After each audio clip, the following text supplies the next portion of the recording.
તો ખીરાપત બનાવવા સૌથી પહેલાં પેનની અંદર આપણે 1 નાની ચમચી જેટલું ઘી લઈ લઈશું.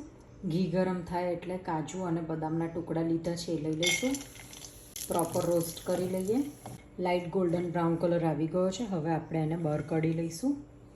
અડધો કપ છીણેલું નાળિયેર લઈ લઈશું. અંદર ખારેકના ટુકડા નાના કરી લીધા છે એ લઈ લઈશું.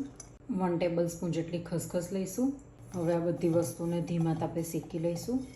કોપરું શેકાઈને એકદમ લાઇટ ગોલ્ડન કલર આવી ગયો છે. હવે આપણે અંદર એડ કરીશું કિસમિસ, શેકેલા ડ્રાયફ્રૂટ્સ.